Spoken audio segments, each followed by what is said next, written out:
Welcome friends to another Dune video.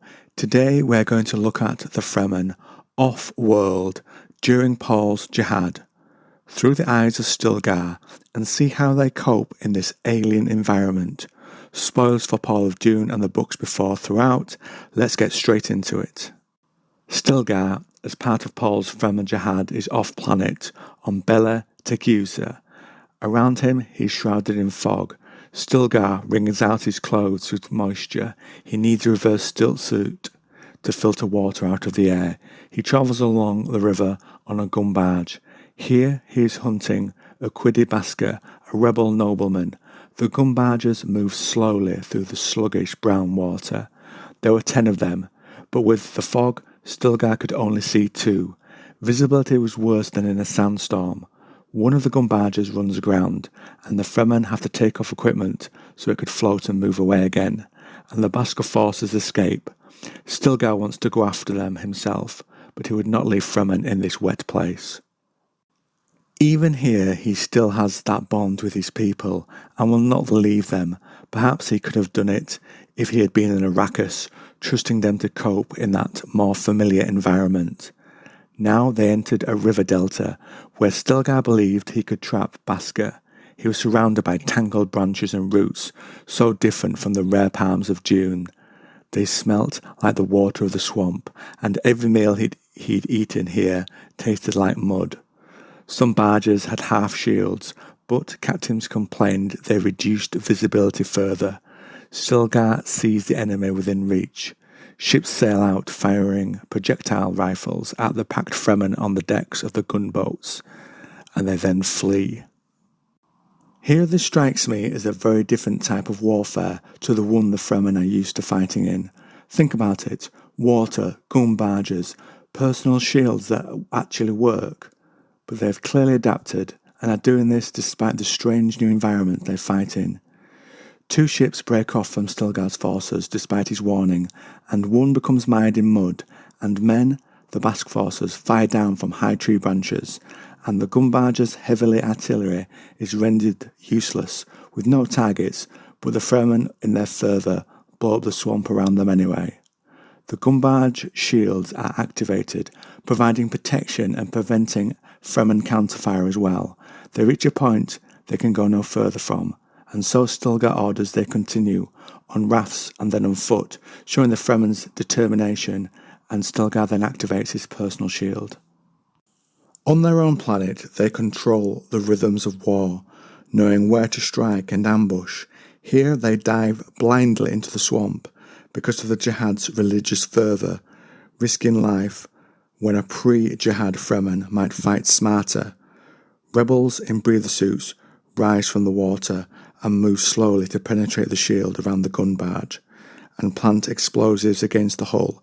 Stilgar sees them too late, and so they pass back through the field. The explosion is contained within the ship's field, but causes great damage, and Stilgar, with his own shield on, is knocked to the deck. On Dune, it is the Fremen who move in and out of the environment. Here, they are not prepared for the attack from the water, because of the different terrain they are not used to, but they will adapt in the future, I think. The deck lurches, Still falls overboard, and there are many Fremen bodies floating in the water. Still swims for safety and is attacked by a Basque man when he surfaces before him. He severed the man's air hose and slashed his neck and pushed him back into the water.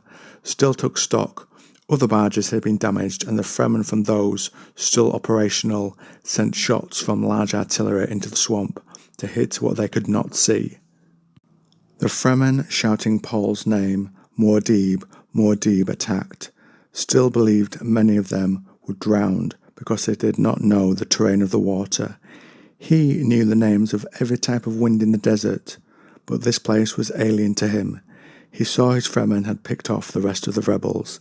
He had lost hundreds of men, but their families on Dune would claim they had died in glorious battle for Paul and wanted nothing more. Notice the word that Stilgar thinks here, claim, perhaps with the loss of his men, being in the strange environment he is in, and being off-world. He does not believe in Pauls Jihad as much as he once did. After, Stilgar feels different to how he had fighting the Harkonnens, or the Emperor, and wished for a world like Dune. Still does not have the personal cause here, because he fights for Paul Offworld, and not to protect the planet he was born into, or the Fremen siege he leads. In our second example, Still is 5 years into the Jihad, on a planet called Jericho. The area was covered in mountains, christened with snow, and he laughed at the weather warnings given in the initial reports. They could not be worse than the sandstorms he had endured most of his life. Jericho is a water world, like Bela Tegeuse, and Still has learned and has requested and is given mixed troops that suit the environment he will be fighting in. As they approached the rebel stockpile, there are Ixian black market jammers deployed by the rebels that shut down the ship's engines, so Still's forces have to approach and react. Beasts of burden given by villagers. They give generously upon seeing the military might before them. With them, Still's forces could go along trails the rebels were not likely to suspect. The beasts moved so loudly, though, that Stilgar despairs of approaching the rebels with any sort of stealth. The Fremen on Dune have a grasp of technology that seems to surprise most people, and that is counted here, but they adapt by embracing older transport, showing, like they do with messenger birds on Arrakis, simple tech being deployed to counter advanced.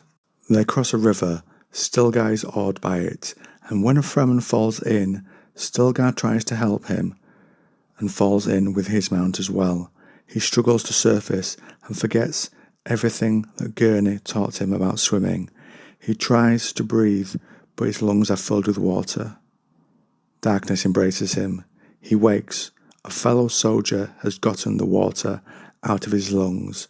Stilgar knows he had surrendered to death, but he was back and had more work to do for Muad'Dib. Off his favoured planet and deep in the water, Stilgar here reaches a point so far out of his depth where he would have accepted death, and he sees something needs to change for him.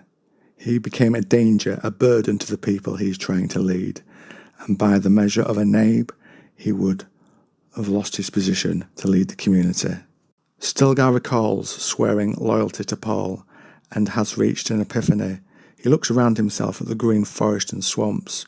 Paul had nearly lost him from an accident. He had to return to Dune. He knew he no longer belonged on the battlefield. Others could do that. He would fight political battles instead and stay by Paul's side. Now, friends, I turn this over to you. What do you think to how the Fremen cope off-world?